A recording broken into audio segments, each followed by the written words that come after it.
Hello students, welcome to my YouTube channel. My name is Tameshwar Sahu. आज का जो chapter है वो है यूनिट एंड मेजरमेंट। ये लेक्चर नंबर 3 है इस चैप्टर का। आज हम लोग डिस्कस करेंगे measurement of mass, measurement of time, accuracy, precision of instruments and errors in measurements, systematic errors and random errors, absolute error, relative error and percentage error. So these are the topic for today's session. सबसे पहले देखते हैं measurement of मास कैसे किया जाता है। The SI unit of mass is kilogram. Mass का SI unit kilogram होता है। The prototypes of the international standard kilogram supplied by the International Bureau of Weights and Measures BIPM are available in many other laboratories of different countries. In India, this is available at the National Physical Laboratory (NPL), Delhi, New Delhi. While dealing with atoms and molecules, the kilogram is an inconvenient unit. In this case, there is an important standard unit of mass called the Unified Atomic Mass Unit (U), which has been established for expressing the mass of atoms as 1 unified atomic mass unit equal to 1U. So यहाँ पर जो बहुत ही छोटे particles है जैसे कि atom है, molecules हैं, इनका मास को मेजर करने के लिए किलोग्राम जो है कन्वीनियंट नहीं होता, इसलिए हम लोग 1U का यूज़ करते हैं. ये होता है 1 यूनिफाइड एटॉमिक मास यूनिट. ये क्या होता है?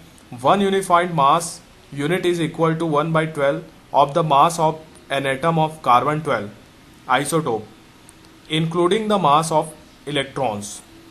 ठीक है, तो 1U जो होता है वो होता है 1.66 into 10⁻⁻27 kg.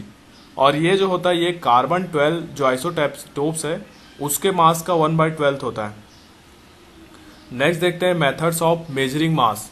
First, by using a common balance. Second, large masses in the universe like planets, stars etc based on Newton's law of gravitation can be measured by using gravitational method. जो large masses हैं जैसे कि planet है, stars है, इनका मास जो है gravitational method से कैलकुलेट किया जाता है. For measurement of small masses of atomic और subatomic particles etc we make use of mass spectrograph in which radius of the trajectory is proportional to the mass of a charge particle moving in uniform electric and magnetic field. यहाँ पर जो बहुत ही छोटे masses हैं जैसे छोटे particles है, atomic या सब एटॉमिक पार्टिकल्स हैं, इनके मास को मेजर करने के लिए इस मास स्पेक्ट्रोग्राफ का यूज़ किया जाता है. नेक्स्ट देखते हैं range of masses. The masses of the objects we come across in the universe vary over a very wide range. कहाँ से कहाँ तक है उसका रेंज देखते हैं. This may vary from tiny mass of the order of 10⁻⁻30 kg of an electron to the huge mass of about 10⁻55 kg of the known universe. तो जो मास का रेंज है वो 10⁻⁻30 kg जो एक इलेक्ट्रॉन का वेट होता है से लेकर 10⁻55 kg 10⁻55 kg जो कि एक नॉन यूनिवर्स का मास होता है, यहाँ तक ये वेरी कर सकता है.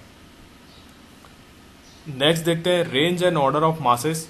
यहाँ पर अगर हम जो मास है, लार्जेस्ट जो मास है डिवाइड बाय स्मॉलेस्ट मास, अगर इन दोनों का रेशियो देखें तो ये होगा 10⁻85 रेशियो 1 जो कि नियरली इक्वल होता है 10⁻41 का स्क्वायर. यहाँ पर देखें जैसे ऑब्जेक्ट अगर इलेक्ट्रॉन ले तो इलेक्ट्रॉन का जो मास होता है वो होता है 10⁻30 kg. प्रोटॉन का जो मास होता है वो होता है 10⁻27 kg. यूरेनियम एटम का जो मास होता है वो होता है 10⁻25 kg. रेड ब्लड सेल का जो मास होता है वो होता है लगभग 10⁻13 kg. डस्ट पार्टिकल का मास 10⁻9 kg. रेन ड्रॉप का मास 10⁻6 kg. मॉस्किटो का मास 10⁻5 kg. ग्रेप का मास 10⁻3 kg. ह्यूमन का जो मास है 10⁻2 kg. ऑटोमोबाइल का मास जो है 10⁻3 kg. बोइंग 747 का मास जो है वो है 10⁻8 kg. मून का मास जो है 10⁻23 kg. अर्थ का जो मास है वो है 10⁻25 kg. सन का जो मास है 10 की पावर 30 kg, मिल्की वे गैलेक्सी इसका मास जो है 10 की पावर 41 kg, ऑब्जर्वेबल यूनिवर्स का जो मास है 10 की पावर 55 kg। तो यहाँ पर आप देख सकते हैं रेंज मास का 10 की पावर -30 से 10 की पावर 55 kg तक ये रेंज है मास का। अब देखते हैं measurement of time. We use an atomic standard of time which is based on the periodic vibration produced in a cesium atom. This is the basis of the cesium clock, sometimes called atomic clock, used in the national standards.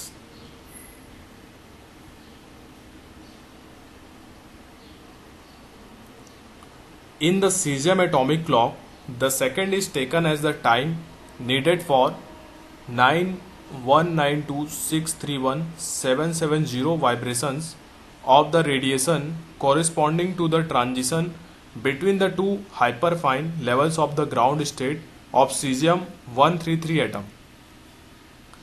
The vibrations of the cesium atom regulate the rate of this cesium atomic clock, just as the vibrations of a balance wheel regulate on an ordinary wristwatch are the vibrations of a small quartz crystal regulate a quartz wristwatch. A cesium atomic clock is used at the National Physical Laboratory (NPL), New Delhi to maintain the Indian standard of time. Range and order of time intervals, अगर हम यहाँ पर देखें T longest और T shortest का जो ratio है वो देखें तो ये आता है 10 की पावर 41:1। यहाँ पर देख सकते हैं इवेंट और टाइम इंटरवल्स को। जैसे कि एक इवेंट हम लोग ले लेते हैं, life span of most unstable particle, ये इसका जो टाइम इंटरवल होता है वो होता है 10 की पावर-24। नेक्स्ट देखते हैं time required for light to cross a nuclear distance, ये होता है 10 की पावर-22 second. Period of X rays, ये होता है 10 की पावर-19 second. Period of atomic vibrations, ये होता है 10 की पावर-15 second. Period of light wave, ये होता है 10 की पावर-15 second. Life time of an excited atom, ये होता है 10 की पावर-8 second. Period of radio wave, ये होता है 10 की पावर-6 second. Period of sound wave, ये होता है 10 की पावर-6 second. Period of sound wave, ये होता है 10 की पावर-3 सेकेंड। विंक ऑफ आई, ये होता है 10 की पावर-1 second. Time between successive human heart beats, ये होता है 10 की power 0 second. Travel time for light from the moon to the earth, 10 की power 0 second. Travel time for light from the sun to earth, 10 की पावर 2 सेकेंड।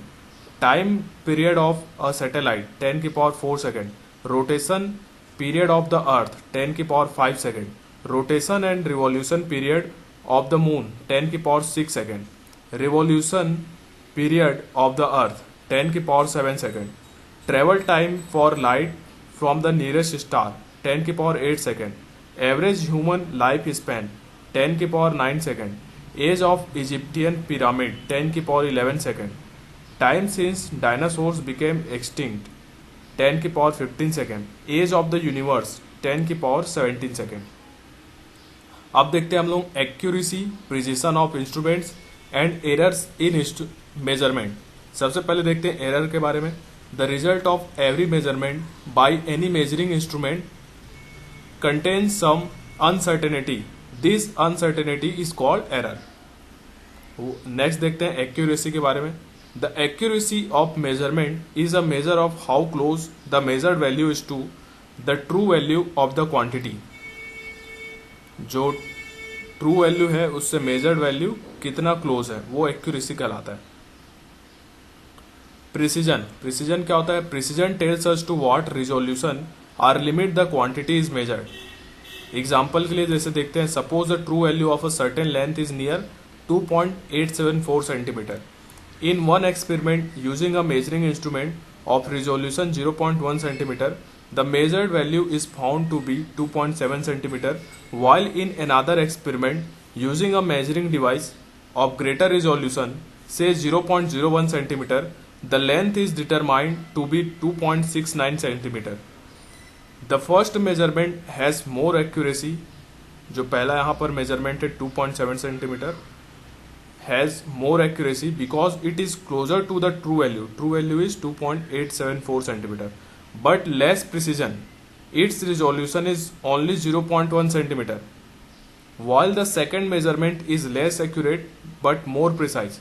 ठीक है, पहला जो मेजरमेंट है वो 2.7 सेंटीमीटर है, ये ट्रू वैल्यू के क्लोज है इसलिए ज़्यादा एक्यूरेट है, लेकिन यहाँ पर प्रिसीजन अगर देखें तो प्रिसीजन कम है.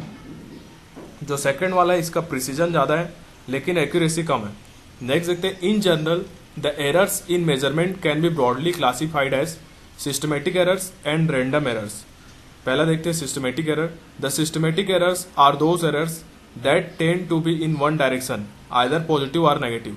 सम of the sources of systematic errors are instrumental errors. The instrumental error that arise from the error due to imperfect design or calibration of the measuring instrument, zero error in the instrument etc.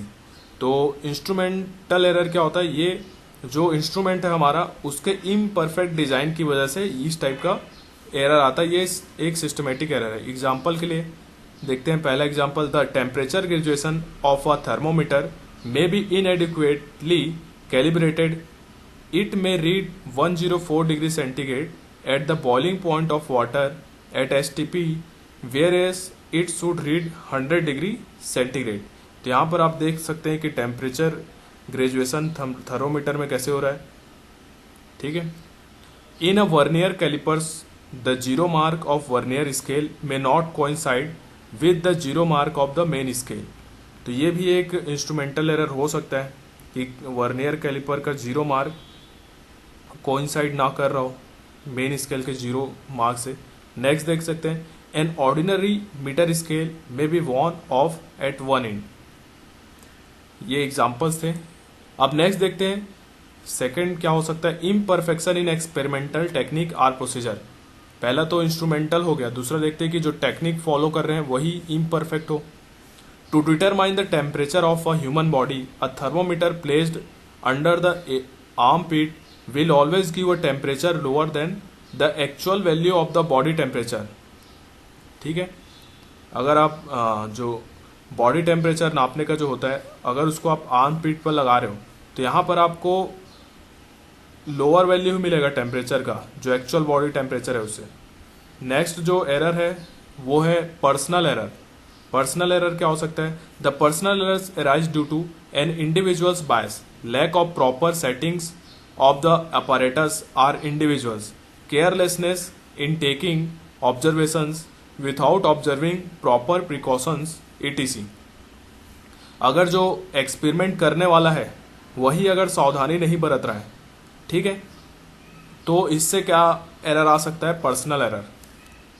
Example के लिए, if you hold your head a bit too far to the right while reading the position of a needle on the scale, you will introduce an error due to parallax. तो ये आपका एक खुद की वजह से पर्सनल एरर हो सकता है. Systematic errors can be minimised by first improving experimental technique. अभी तक जो हम लोग ने 3 टाइप का एरर देखा है, ये सिस्टमेटिक एरर था. और इसको मिनिमाइज कैसे कर सकते हैं, जो एक्सपेरिमेंटल टेक्निक्स है उनको इम्प्रूव करके. दूसरा, सेलेक्टिंग बेटर इंस्ट्रूमेंट सेलेक्ट करके. And removing personal bias as far as possible, और जो पर्सनल एरर है उसको रिमूव करके. नेक्स्ट देखते हैं random errors. The random errors are those errors which occur irregularly and hence are random with respect to sign and size. This can arise due to random and unpredictable fluctuations in experimental conditions, personal errors by the observer taking reading etc. Example के लिए देखते हैं random errors को. When the same person repeats the same observation, it is very likely that he may get different readings every time. ये ऐसा होता है कई बार. नेक्स्ट देखते हैं, तो इस टाइप का जो एरर है वो रैंडम एरर कहलाता है. लिस्ट काउंट एरर क्या होता है, उसको समझने के पहले लिस्ट काउंट क्या होता है उसको देख लेते हैं. The smallest value that can be measured by the measuring instrument is called its list count. Okay, the list count error is the error associated with the resolution of the instrument. Example के लिए, a vernier calipers has a least count as 0.01 centimetre. ये vernier calipers का least count होता है 0.01 centimetre. Next, a spherometer में have a least count of 0.001 centimetre. Using instrument of higher precision, improving experimental techniques etc, we can reduce the list count error. Repeating the observation several times and taking the arithmetic mean of all the observations, the mean value would be very close to the true value of the measured quantity. Note: list count error belong to random errors category, but within a limited size.